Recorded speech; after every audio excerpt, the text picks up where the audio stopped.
Yeah, what's going on, guys? Seth Spartan here, and guys, today we are back and answering more of your submitted questions. Guys, if you want to submit a question for me to answer and do a YouTube video on, go ahead and go to SethSpartan.com and click Submit YouTube Video Request, and I will do a video on pretty much whatever you guys want within reason. If it's something absolutely crazy, I'm going to respond no-go to whatever that is. But, 9 times out of 10, you want a video done and on whatever question you want, specific information, in-depth knowledge, go ahead and do that. So, guys, today we've got a super important, interesting, and just a really overall good question to answer, a lot of details. So, guys, let's hammer this hard, hammer this home.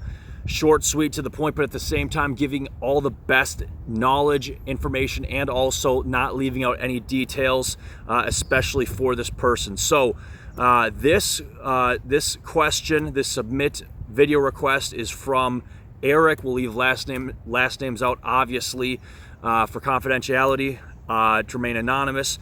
But Eric's question is this. Let's get into it.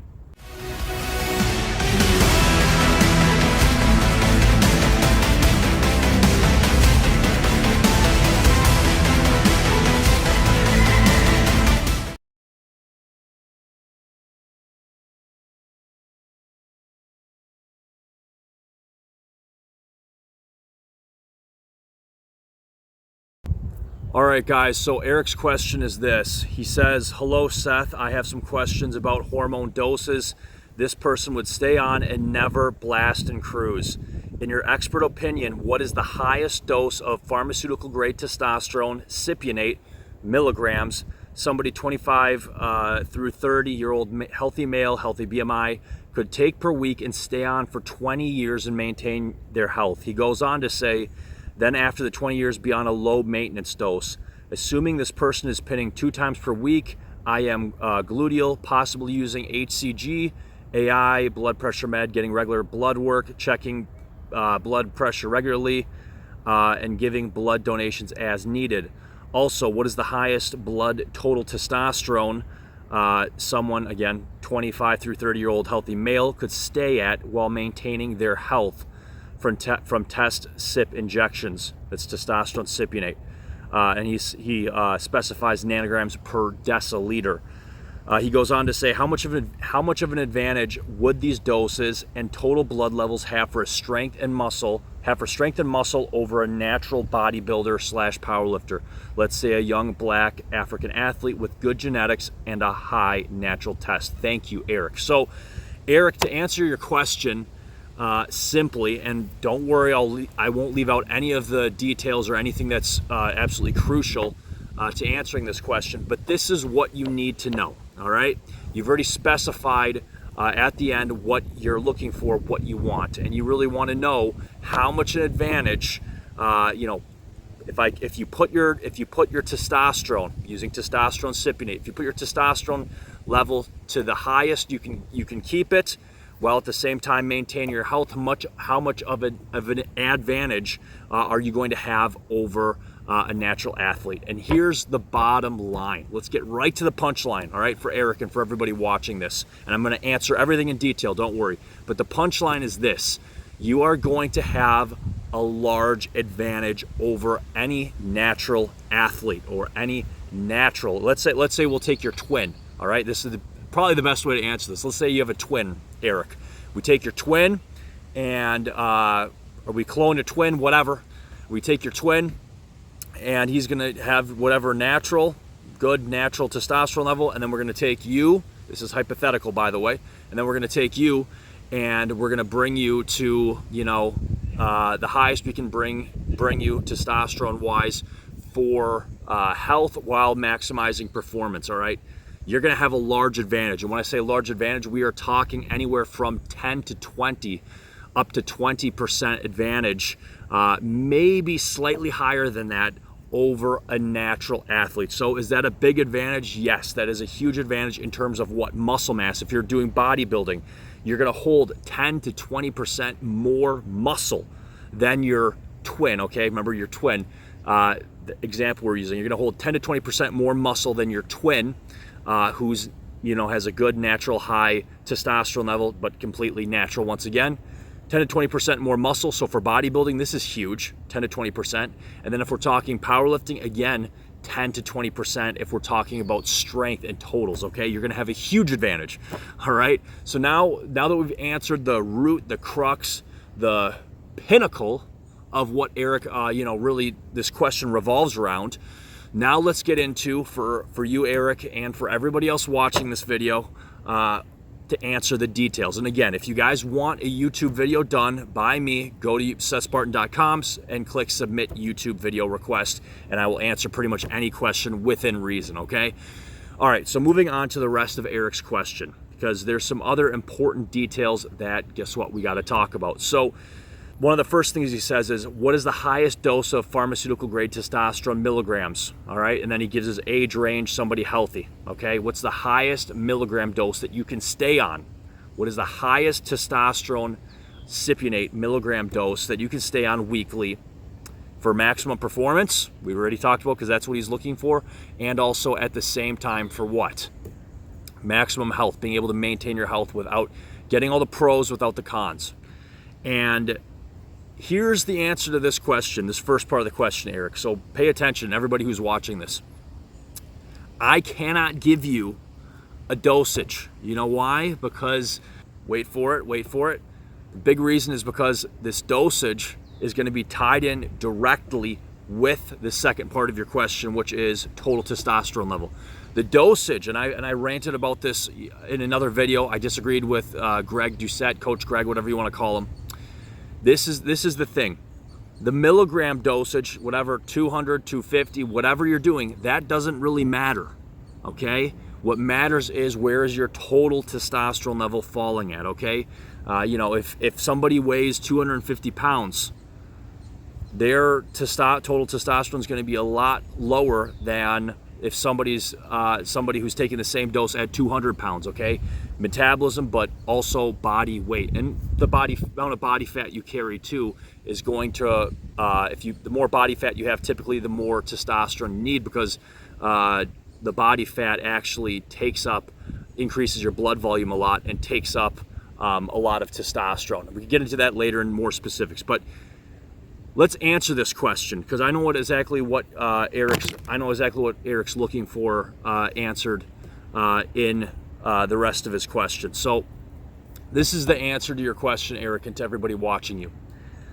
I can't give you a milligram dosage per se, but I can give you a total testosterone level and give you an approximation, likely what dosage what you're going to have to start with and then work into. So here you go.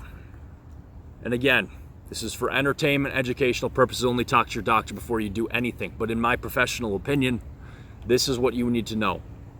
The highest dosage, or the highest testosterone level, total testosterone level in nanograms per deciliter, as he's requesting, that you can stay at while maintaining peak health, but also peak performance, is this. Anywhere around 1,500. You probably don't want to be going, that's kind of the sweet spot, okay? Maybe you could bring it up slightly more than that, maybe 1,700 maybe. But in my professional opinion, Eric and everybody else who's watching, I would not advise ever going over what? 1,500 long term. If you're gonna, because he talks about 20 years, okay? So this person is 25 to 30 years old. He wants to max out performance-wise using testosterone, but also he doesn't want to compromise his health. So what's the highest dose of testosterone? What's the highest total testosterone level that you can be at long-term, maintain your health and maximize performance? Eric, the answer is 1,500. Now, how do I get this answer? Am I just blowing this out of nowhere? Am I talking to doctors and everything else? You guys already know I work for a testosterone and hormone replacement clinic. So again, I cannot give you guys anything, any medical information. But I do know my way around, and I know this subject very, very well. And the answer, the reason where I'm getting 1,500 total testosterone level long-term for both health and performance maximization and optimization is where. If you ask doctors, and if you look at blood work, you look at a lot of people's blood work. If you take a healthy 18-year-old male, okay, healthy 18-year-old male, and male hormones peak typically around 18 years old. If you take a healthy 18-year-old male, good genetics, high testosterone, where are they always falling? They're always falling, somewhere between 1,000 and 1,500. The highest, I'm just gonna be dead honest with you guys, dead honest, and with you, Eric. The highest I have seen a natural person, not taking anything, people I know, blood work verified, okay? All this stuff verified through the person. The highest natural testosterone level that I have seen is 1,500. I've seen 1,400, I've seen 1,500. And here's the thing, is that, in a natural person, you're gonna be hard pressed to find somebody with a testosterone level of higher than 1,500 that does not have some sort of health condition, okay? So what I can tell you is that with testosterone replacement, you can theoretically, in my professional opinion, again, check with your doctor before you do anything, but in my professional opinion, the best dosage for both maxing out performance and also keeping your health, number one, is going up to 1,500 total testosterone level and staying there, okay? Once you start to go over that, you cannot guarantee that you're not going to run into problems. All right. Now, can you go above that 1,500 for a couple months, or a little bit here and there to peak for whatever? That's okay, and most doctors will say that. Okay, my doctor, I've talked to my doctor about this stuff, and if I've got a competition or I want to do this, do that, it's not a big deal. Going above 1,500, even 2,000, whatever, going above, as we would call it, super physiological, okay? And I'm not going off of these charts. I'm going off of what we actually know here. So, anything higher than 1,500, it's got to be a short-term thing if you're talking about health and longevity. But if we're talking about maximum performance and maximum health, getting all the pros without the cons, 1,500 total testosterone level, Eric, is going to be the sweet spot. Okay, and I gotta mention this too, because we're talking about comparing how much of an advantage are you going to have over a natural athlete, right? Here's the thing: you're going to have also an advantage doing TRT over this natural athlete. Let's again bring up your clone that we were talking about. If you had an identical twin, So this clone of you who's natural versus you who's on TRT, right? You're gonna also have an advantage. Why? Well, first off, I guarantee you his total testosterone level is, maybe it's at 1,000, maybe 1,000 to 1,200, but it's not gonna be 1,500. So you're gonna have an advantage in terms of numbers, and then also you're gonna have an advantage secondly, and this is not talked about a lot in testosterone replacement clinics or people on the internet or YouTubers anywhere. Okay, so we're going to talk about it. That's exactly what we're going to do. So what you want to know also, Eric, is, and whoever else is watching this, what you also want to know is that with a natural person, this is what happens. In the early morning, testosterone level is going to go up. It's going to peak in the morning, and then it's going to go down. So it looks like kind of like a sine wave. All right, if you took math. So this is what a normal testosterone level does every day. It's going up and down. It's going up and down. It varies. Typically, it varies according to the medical research that I remember seeing. It varies about 30%. So in the morning, it's 30% higher. In the evening, it's 30% lower. And that's why if you go in for a testosterone test, the doctor's going to say to you, guess what? Get your levels tested in the morning, okay, if he knows his stuff. So that's the thing. So not only let's take your twin or your clone. He's natural. Not only are you going to have an advantage over him in terms of what? In terms of numbers, your total testosterone is going to be higher, but guess what? You're eliminating that trough. There's no trough anymore. You're always at your peak. You're always peaked up, and you're always going to be at your best. So this is also going to add a big, this is where one of the big gains or big surplus in terms of bodybuilding or powerlifting, if we're talking strength, muscle mass, performance, this is where one where these peak is gonna, or this gain, this 10 to 20% gain is gonna come from. So Eric, I hope I answered your question in colorful, amazing detail. I'm pretty sure we did. And for everyone else watching, I hope this has been extremely beneficial and educational. And again, don't just do what I'm telling you guys. Check with your doctor before you do anything. This is for educational entertainment advice. But the takeaway is this, and I'm just going to sum things up. 10 to 20% more gain over natural athlete. Okay, 10 to 20% more gain over a natural athlete of the same genetics as you. Okay, for what?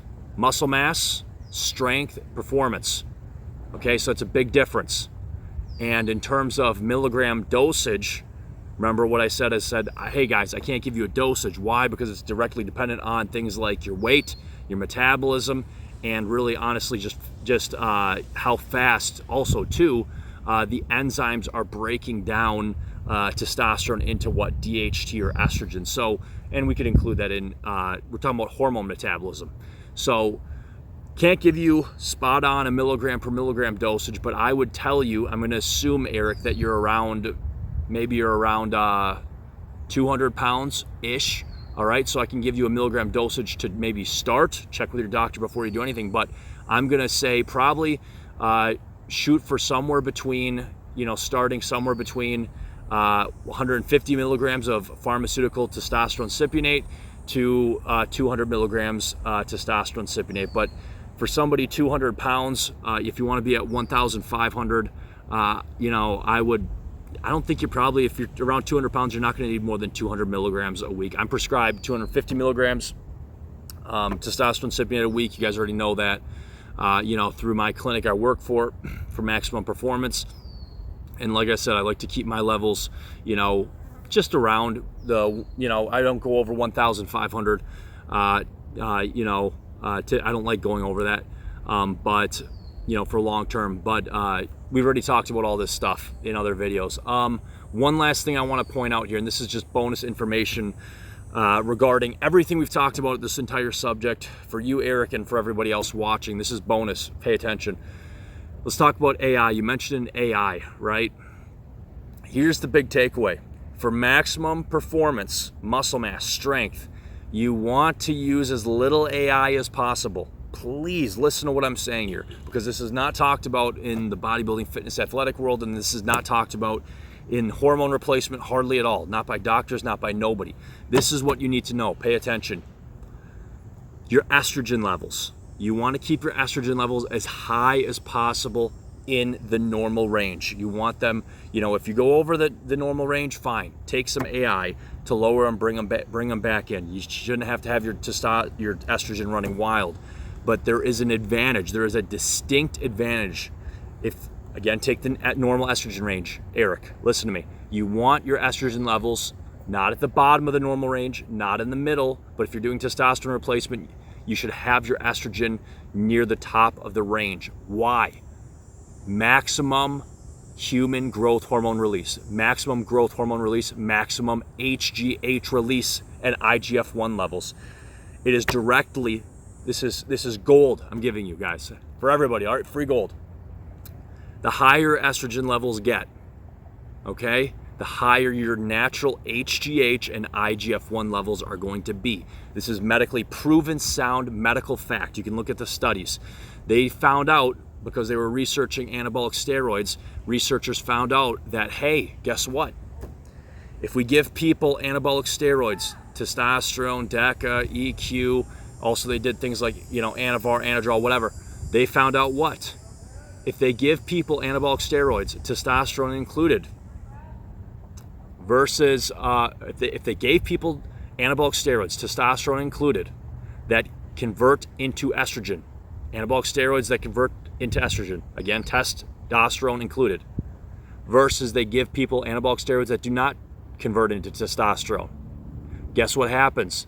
The ones that convert into estrogen always raise HGH and IGF-1 levels, and the ones that don't, such as Anavar, Anadrol, Winstrol, they will not raise your HGH and IGF-1 levels. So the researchers and the scientists who were looking at this said, why? And guess what they found out? It's directly related to estrogen. Estrogen is a direct mediator of how much HGH and IGF-1 you have.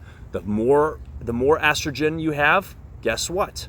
The higher your HGH and IGF-1 levels are going to be. And this is one reason why this has been known for a very long time in bodybuilding and powerlifting, especially. I don't know much about the athletic scene, but in bodybuilding and powerlifting, if you want to get as big as possible and as strong as possible for either bodybuilding or powerlifting, don't use an AI. Now, I'm not telling you to do that because let's say you let your estrogen just go through the roof. Well, there's other potential health negatives from that we can get into, not short term, but long term specifically. So what I'm telling you is this, and the same thing we talked about optimizing testosterone. Eric, if you want to completely maximize health and performance in the same way we did with testosterone, keep your estrogen level at the top of the normal range. You'll have higher HGH and IGF-1 levels. Guys, stay safe, stay healthy. Seth Spartan here. We covered pretty much everything.